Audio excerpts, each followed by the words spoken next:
என்னோட சொந்த ஊர் திருப்பதி. 13 வயசுல எங்க அம்மா எனக்கு கல்யாணம் பண்ணி வச்சுட்டாங்க. என் அம்மா தான் எனக்கு எல்லாமே. அதே சமயம் என் வாழ்க்கையை கெடுத்ததும் என் அம்மா தான். ஏன்னா விவரம் தெரியாத அந்த வயசுல என் அம்மா கல்யாணம் பண்ணுன்னு சொன்ன ஆளை நான் யோசிக்காம கல்யாணம் பண்ணிட்டேன். நல்லது எது கெட்டது எதுன்னு யோசிக்க தெரியாத அந்த வயசுல ஒரு கல்யாணம் பண்ணிட்டு என் வாழ்க்கையில ரொம்பவே நான் கஷ்டப்பட்டேன். எனக்கு கணவரா வந்தவருக்கு எல்லா கெட்ட பழக்கமுமே இருக்கு. முக்கியமா பொண்ணுங்க விஷயத்துல ரொம்ப ரொம்ப கெட்டவரு. எனக்கு 3 குழந்தைங்க, 2 பசங்க, ஒரு பொண்ணு. இப்படி ஒரு கேடு கெட்டவனுக்கு 3 குழந்தையா அப்படின்னு நீங்க கேட்கலாம். 2 பையன் பிறந்துச்சு. ஒரு பொண்ணு பிறந்தாவது என் வாழ்க்கை சரியாயிருமோ அப்படின்னு ஒரு பெண்ணை ஆசையா பெத்தெடுத்தேன். அப்பவும் என் வாழ்க்கை சரியாகவே இல்ல. இப்போ என் கணவரை விட்டு பிரிஞ்சு வாழ்ந்துட்டு இருக்கேன். ஏன்னா பொண்ணுங்களோட விஷயத்துல ரொம்ப மோசம் அப்படிங்கறதுனால இப்ப கூட வேற ஒரு அஃபேர்ல தான் இருக்காரு. அதனால நான் அவரை பிரிஞ்சுட்டேன். என்னோட 3 குழந்தைகளையும் என் அம்மா என்கிட்ட தரவே மாட்டேங்கிறாங்க. அவங்க கிட்ட தான் வச்சிருக்காங்க. ஏன்னா என்கிட்ட கொடுத்தா நான் சரியான முறையில வளர்க்க மாட்டேனா, அவங்க தான் பெர்ஃபெக்ட்டா வளர்ப்பாங்களாம். என்னோட வாழ்க்கையை நாசம் பண்ணதும் இல்லாம என் குழந்தைகளையும் என்கிட்ட இருந்து பிரிச்சுட்டாங்க. என்னோட பெரிய பையன் படிக்க வேண்டிய வயசுல மளிகை ஸ்டோருக்கு வேலைக்கு போய் அதுல வர மாச வருமானத்தை என் அம்மாட்ட கொடுப்பான். அதை வச்சுதான் என் பிள்ளைங்களை வளர்க்குறாங்க.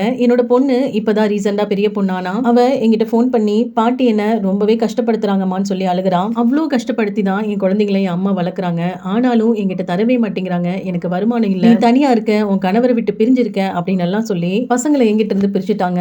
நான் இங்க நிறைய பேத்தோட ஸ்டோரியை பாக்குறேன். ஒரு கஷ்டப்படுற பெண்களும் ஒரு நல்ல முடிவெடுத்து நல்லபடியா வாழ்ந்துட்டு இருக்காங்க. அப்படியெல்லாம் வாழணும்னு எனக்கும் ஆசை. ஏனோ தெரியல என்னால அந்த வாழ்க்கைய போல்டா வாழ முடியல. அதே சமயம் பல நேரங்கள்ல தற்கொலை பண்ணிக்கலாம் அப்படிங்கிற முடிவுக்கு வர்றேன். அதையும் என்னால தைரியமா பண்ண முடியல. நான் இப்போ வீட்டு வேலைக்கு தான் போயிட்டு இருக்கேன். ஒரு நாள் ஒரு வீடு. ஏன்னா அங்க இருக்கிற ஆட்கள் என்கிட்ட தவறான முறையில நடந்துப்பாங்க. அதனால என்னால ஒரு இடத்துல ஒரு வீட்டுல உண்மையா வேலை பார்க்க முடியல. அவங்களுக்கு நான் பணிஞ்சு போகல அப்படிங்கும்போது அந்த வீட்டுல வேலை இல்லைன்னு சொல்லிடுறாங்க. இதுதான் இப்ப என்னோட கரண்ட் சிச்சுவேஷனா இருக்கு. நான் எங்க வேலைக்கு போனாலும் என்னோட இந்த நிலைமையை பயன்படுத்திக்க தான் பாக்குறாங்களே தவிர என் கஷ்டத்தை புரிஞ்சு யாரும் உதவி செய்யறதுக்கு முன்வரதில்ல. நான் ஒரு தனி மனுஷியா நல்ல வேலை பார்த்து கை நிறைய சம்பாதிச்சு என்னோட 3 குழந்தைகளையும் என் கூடவே வச்சிருக்கணும் அப்படின்னு எனக்கு கொள்ள ஆசை. ஆனா என்னால அது முடியவே இல்லை. ஒரு பக்கம் என் கணவரால கஷ்டப்படுறேன், இனி ஒரு பக்கம் என் அம்மாவால கஷ்டப்படுறேன், என் குழந்தைங்களை விட்டு பிரிஞ்சிருக்கேன். ஒரு பக்கம் வேலை செய்யற இடத்துல பிரச்சனை அப்படின்னு என்னோட வாழ்க்கையில தொட்ட இடமெல்லாம் பிரச்சனையாவே தான் இருக்கு. இப்படி ஒரு வாழ்க்கையும் தலைவிதியும் யாருக்குமே வேண்டாம் அப்படின்னு தான் நினைக்கிறேன். என் பொண்ணு வயசு பொண்ணு, அவளுக்கு நிறைய முடி இருக்கும். என் அம்மா